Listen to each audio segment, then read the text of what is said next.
Cambodia has just made a diplomatic move that has shaken the entire region.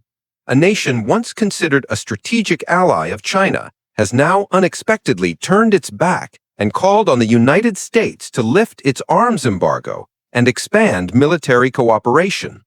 This is not only a shift in foreign policy, but also a heavy blow to Beijing's pride, as China had long regarded Cambodia as a crucial link in its regional strategy. The situation becomes even more complicated amid growing suspicions of secret deals behind this move.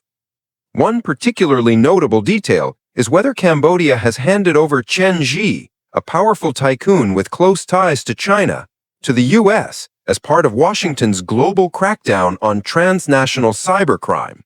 This raises a series of pressing questions. How will China respond? Why has Cambodia turned its back on Beijing at this very moment? And what exactly has Cambodia traded away to earn Washington's favor?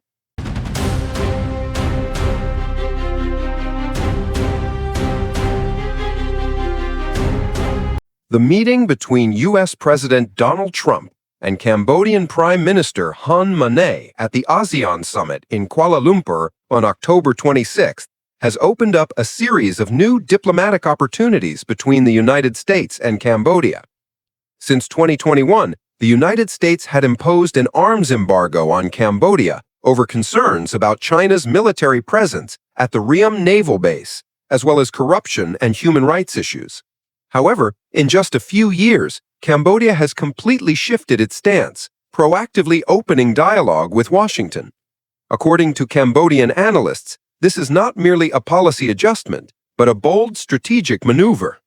According to the statement from the U.S. delegation to ASEAN, in response to Cambodia's conciliatory approach, Washington has decided to lift the arms embargo and resume the Angkor Sentinel joint military exercise, a bilateral drill between the U.S. and Cambodia that had been suspended since 2017. This decision represents more than a simple policy change. It is a strong declaration of Cambodia's intent to pursue military and strategic cooperation with the United States, regardless of any backlash that may come from Beijing. Notably, during the Trump-Hun Manet meeting, the U.S. delegation also revealed plans to expand military cooperation with Cambodia, including increasing the number of Cambodian officers trained at prestigious American military academies such as West Point and the U.S. Air Force Academy. Both sides also agreed to strengthen collaboration in combating transnational criminal organizations, particularly drug trafficking and cybercrime networks, which pose growing threats to global security and stability. Cambodia's proactive move to reopen dialogue with Washington demonstrates Phnom Penh's determination to reposition itself on the regional political map. In the past, Cambodia had always been seen as China's favored ally, heavily supported by Beijing through infrastructure and development projects, seaport investments, and long-term strategic initiatives. However, this shift raises a much bigger question. Why has Cambodia chosen to turn its back on China at this particular moment? If former Prime Minister Hun Sen symbolized an era of Cambodia's dependence on Beijing, then under his successor and son, Hun Manet, the nation appears determined to redraw its power map and assert greater autonomy. Hun Manet grew up in a powerful political environment, surrounded by Chinese leaders, yet his mindset bears strong Western influence. A graduate of the U.S. Military Academy at West Point and educated in the United Kingdom, Hun Manet embodies a pragmatic philosophy, one that values soft power and understands how to leverage opportunities from major global partners. This shift is not a hasty decision, but rather part of Cambodia's long-term strategy to preserve its independence in a region marked by volatility.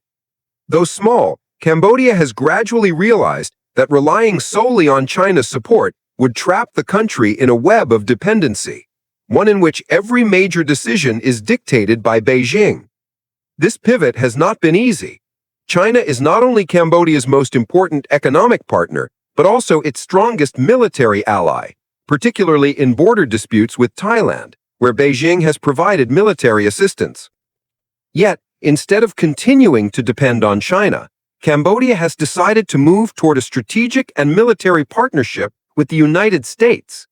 This is not only a bold move, but also a major strategic transformation, one that could open up new opportunities while bringing significant risks. As Cambodia seeks to deepen its military cooperation with the U.S., Beijing is unlikely to be pleased. China has poured billions of dollars into development projects across Cambodia, from infrastructure to key industrial zones. These investments have allowed Beijing to establish a deep and enduring sphere of influence in Cambodia. Now, as Phnom Penh tries to free itself from that dependency, China is unwilling to lose one of its most loyal allies in Southeast Asia, a region where China is striving to expand its dominance. While China may not issue an immediate public response, it is almost certain that it will not remain passive. Such a soft blow may appear diplomatic on the surface, but beneath lies a simmering resentment. China may counter by accelerating investment deals, expanding Belt and Road projects, and increasing financial and military assistance, all aimed at keeping Cambodia within its orbit of influence.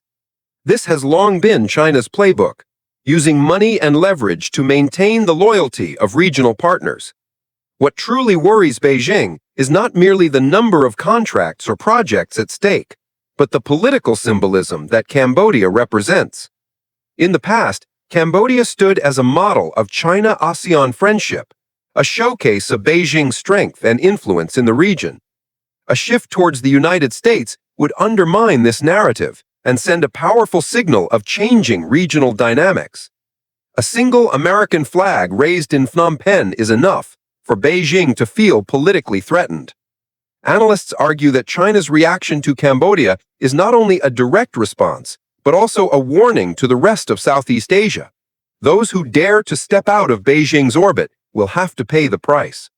Southeast Asia is no longer a peaceful crossroads between two oceans. It has become one of the most intense strategic battlegrounds in the world. Every nation in the region, whether large or small, must find its balance between U.S. pressure and China's overwhelming influence.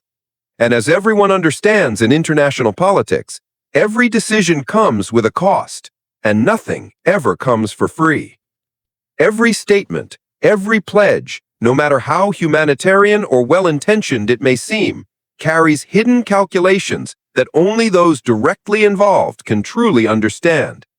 Therefore, when the United States suddenly lifted its arms embargo on Cambodia, one cannot help but ask, what prompted Washington's abrupt favor toward Phnom Penh? And what might Cambodia have had to trade away in favor of such a significant move from a superpower? Just days before the U.S. announced the lifting of the arms embargo, the U.S. Department of Justice released a stunning indictment targeting Chen Zhi, a Chinese-born tycoon well known in Cambodia. Chen Zhi was accused of running a just days before the U.S. announced the lifting of the arms embargo. The U.S. Department of Justice released a stunning indictment targeting Chen Zhi, a Chinese-born tycoon well known in Cambodia. Chen Zhi was accused of running a multi-billion-dollar transnational scam network, exploiting cybercrime syndicates and operating a web of shadowy businesses. Chen also played a crucial role in China's major projects in Cambodia, particularly in strategic infrastructure investments, from seaports to industrial zones. His deep ties with Cambodia's political elite, especially the Hun family, made him an indispensable figure within Beijing's influence network in the region.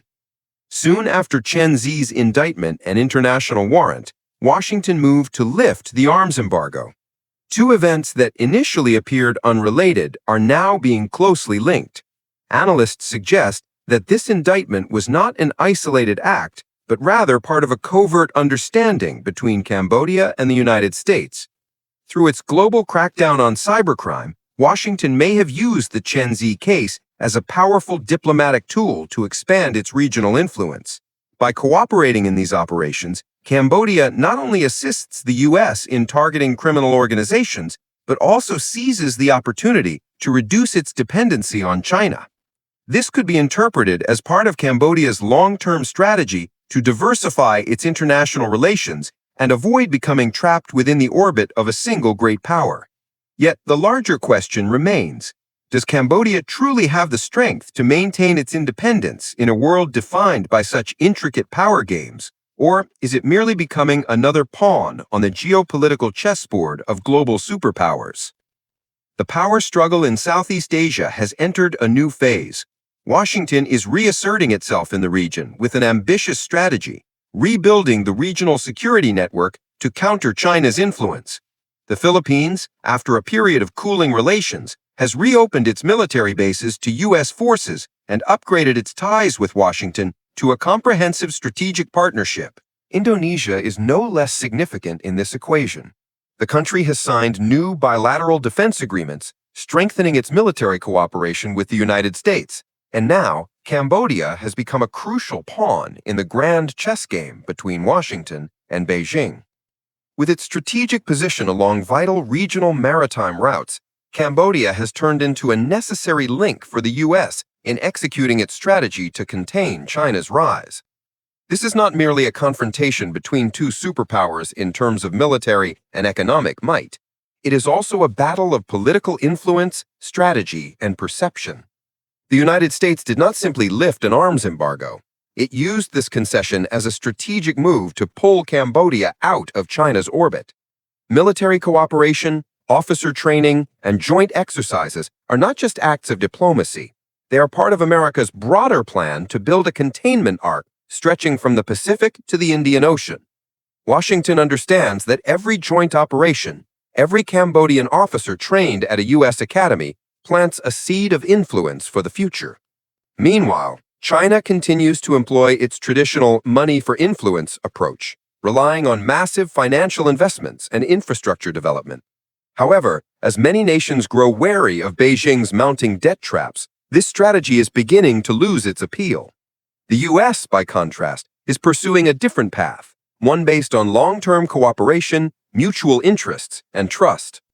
Returning to the Cambodian story, while Phnom Penh may believe it is an active player in the global power game, the reality is that it remains a piece being moved in the great power rivalry.